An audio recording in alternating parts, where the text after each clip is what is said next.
act as a family.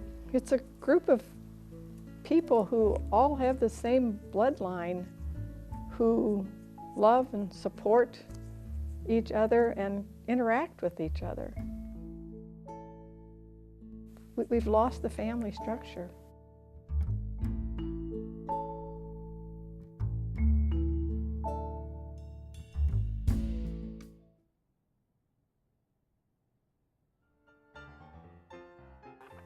Well, I was born in 1933, so in 41 I was 8 years old.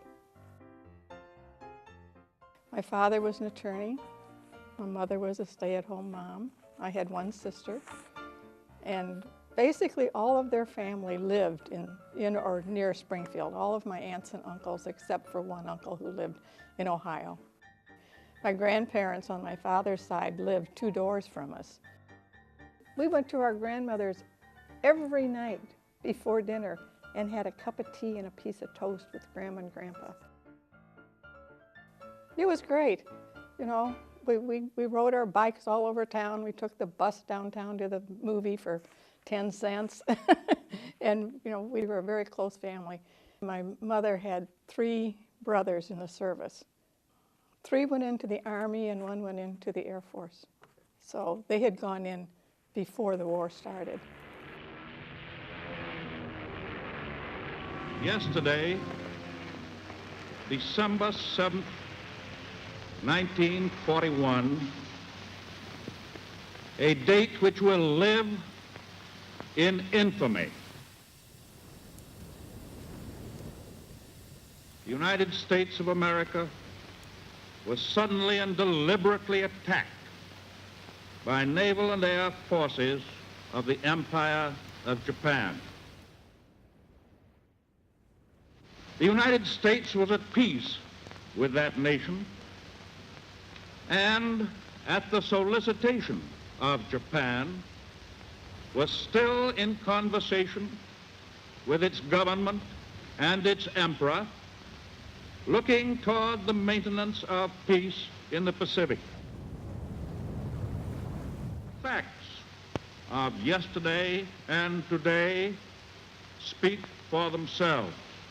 The Congress declare that since the unprovoked and dastardly attack by Japan on Sunday, December 7th, 1941, a state of war has existed between the United States and the Japanese Empire.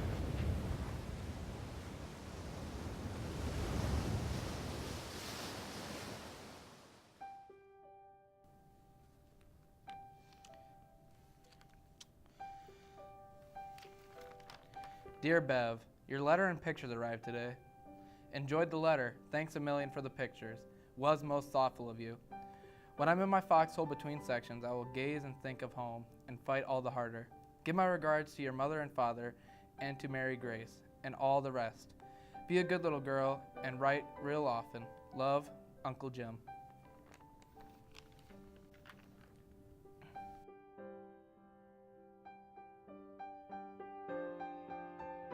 During the war, there was a lot of things that went on through our school that involved us as children in it. We had scrap metal drives, we had paper drives. We just got the Eskimo pies, and there would probably be an article in the local paper as to which classes and which schools collected the most. We were to get Eskimo pies, my class. As I said, it was 10 blocks to school and back. And my class was to get an Eskimo pie, and we were home for lunch. And my sister and I were playing on the front steps, and I missed my step and fell and cut my hand. I still have the scar on my hand. And so I ended up in the emergency room, and my sister carried my Eskimo pie all the way home. It was mush by the time she got there, but she did it. My mother saved grease, and that was one of her jobs on Saturday morning, was to strain all the grease she had saved that week.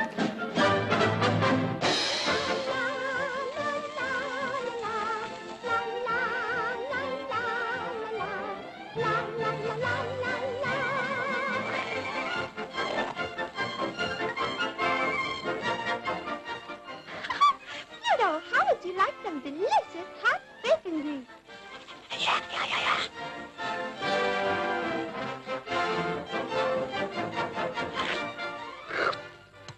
Don't throw away that bacon grease. Housewives of America, one of the most important things you can do is to save your waste kitchen fats, bacon grease, meat drippings, frying fats. We and our allies need millions of pounds of fats to help win the war. For fats make glycerin, and glycerin makes explosives. A skillet of bacon grease is a little munitions factory. Your pound of waste fat will give some boy at the front an extra clip of cartridges. Do you still want the bacon grease, Pluto? One Saturday morning, my sister and I were melting the can of grease for my mother. It was a 1-pound coffee can. Coffee came that way. And we had melted it so it was liquid, and I was carrying it back to the refrigerator, and it slipped out of my hands and fell on the floor. And of course, it was like a volcano. The grease went everywhere, including on my shoes. And my mother was very unhappy with me. But my grandfather came over and got my shoes and cleaned them up. So they were wearable. Dear Bev, sort of quiet here tonight, so I thought you'd like to hear from Uncle Jim. Today was Easter and we went about dressed to kill. I shaved and changed my socks, and then went to hide my dugout at 1,000 hours. Then I woke up at 800 hours and ate my rations. Then you see I went back to work. I do most of my work at night. The Kraut doesn't do much during the day, just shells us. Though at night we go out looking for one another. Lots of alley brawls. Our gang beats the hell out of them. We get a black eye once in a while, but our Tommy guns sure teach them. Be good. Love, Uncle Jim.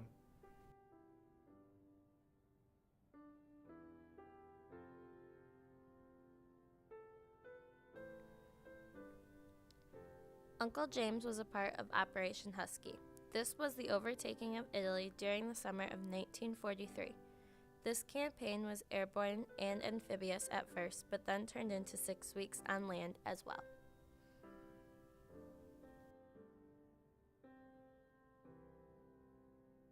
My uncle, who was the Colonel, Uncle James, he landed in Sicily, went up through Italy. He was with Patton's army and went into Germany.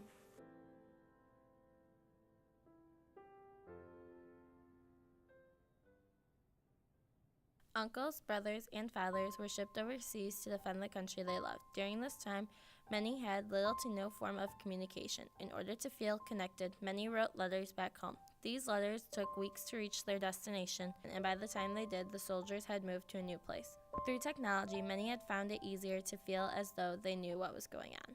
My mom and dad had a large map that they would follow where things were going. My grandparents had a big one. And because they lived 2 doors from us, we spent a lot of time with them. And I can remember my grandmother and grandfather each had a rocking chair. His was large and leather lined, hers was smaller and fabric lined. And they would sit on either side of that radio and listen. And when my sister and I were there, we would lie on the floor and listen. Fibber McGee and Molly and all those, The Shadow, Nose, and all those radio programs. We listened to the president, we listened to the nightly news, we read the paper. Of course, the nightly news was on the radio. We read the paper, or my dad would read the paper. You go to the movies, there was always the newsreel of all the battles. And I always would watch the newsreel, wonder if I could see one of my uncles. I think it was just a way to feel a connection to the uncles who were over there. Well, I think maybe my sister and I had more of an understanding than maybe some, because my mother and her sister, my aunt who lived in Springfield, you know, they were constantly talking about it. There was always a lot of family gatherings, you know, have you heard from James, have you heard from Harris, you know, and what did they say in their last letter, and oh, where do you think they are? You know, did they give you any hint, and that kind of thing. So to that extent, we were involved, and not a good part of the family history. My uncle, who lived in St. Louis and worked for the airplane factory, he was arrested and charged with sabotage because he was homesick one day, and all of the planes that he worked on, or would have worked on that day, were sabotaged. And they found out that it was the man who took his job that did it. But by then it had been spread all over the papers. And it was in the Springfield papers, 2 local women's brother accused of sabotage. So it was very embarrassing and very hurtful because they didn't investigate before they arrested him. It affected his brothers, who were overseas at the time. They were taken out of the front lines for a period of time, but as soon as it was cleared up, manpower was so short they would put them right back in.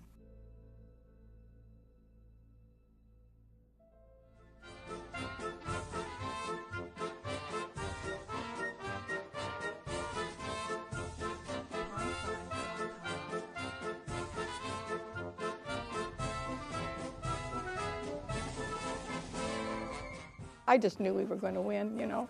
Everything pointed toward that. All the scrap drives and the paper drives and the blue stars and the gold stars in the windows. The whole nation was united. Everyone was for this country. The patriotism was high. Yes, everybody greatly hoped that we would succeed, which fortunately we did.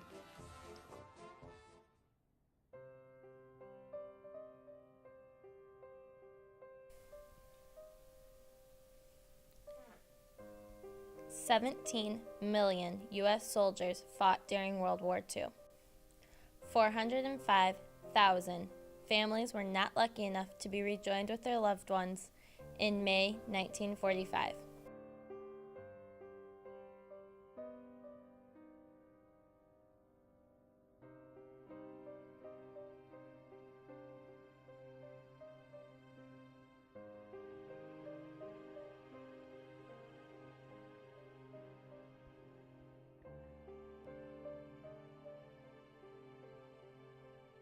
Beverly's family was fortunate enough to meet with her uncles once again at the end of the war.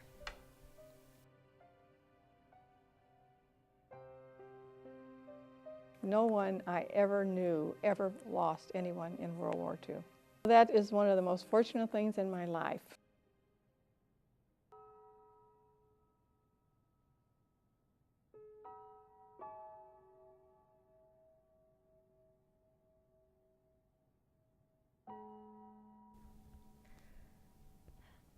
Segregation in the U.S. lasted for many years, and once it was over, Beverly can remember one account that will forever live on in her heart.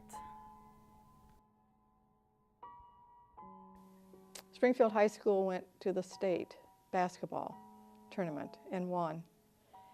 And when they came back, the Coach Scheffler, who had gone to Springfield High and come back as a coach, he took all of the whole basketball team to a local restaurant for dinner after they got back into town. And it was a very popular restaurant that a lot of people went to. And they all sat down, and there was one African-American boy on the team. And the owner of the restaurant came out and he said, "I'll serve all of you but him. I will not serve him." And Scheffler said, "Okay, goodbye." And the whole team got up and left. Yeah, that really impressed me. Over the years, the family structure has changed. During World War II, families were more a unit, where now most families are just a group of people who love and live together. As a family, it's a group of people who all have the same bloodline, who love and support each other and interact with each other. We've lost the family structure. I think they love each other. They've lost the aspect of connectivity. They are no longer connected. I mean, we went to our grandmother's every night before dinner and had a cup of tea and a piece of toast with Grandma and Grandpa, and then went home and ate supper. Our neighbors behind us, you know, their grandparents lived on the other side of town. They'd get on their bikes and ride to Grandma and Grandpa's house on Sundays. And I think there's a lot of reasons for that. Families are scattered. Our kids are in Texas, you know. We have to make a point to see them. It's not safe for kids to get on their bikes and ride across town anymore necessarily. So I think there's a lot of factors that come into it, but I really do think that with time, that arc will swing back. It will never, I don't think, come back to what it was then, because we didn't have television, we didn't have the internet, we didn't have planes that could fly you to Europe in a few hours. But I do think that eventually, at least to some extent, the family will come back. When I first heard about VetDoc, I thought it was a great organization that did amazing things. I heard students in my classes talk about how much work and time they put into the class and how frustrating it was to make the perfect documentary for the individual they had spent all year watching. I didn't know that I 100% wanted to spend my senior year like this until the gala, when I cried more than once, honestly. Back in August, when I heard Beverly's story, I realized just how connected her family was. They relied on each other for a lot. She talked about seeing her grandparents every day when I only see mine twice a year. The fact that she got to not only assist but grow up during the Greatest Generation is remarkable. And the things and acts they did, I personally will forever be grateful for, and will truly live on, not only in my memory but in my heart forever.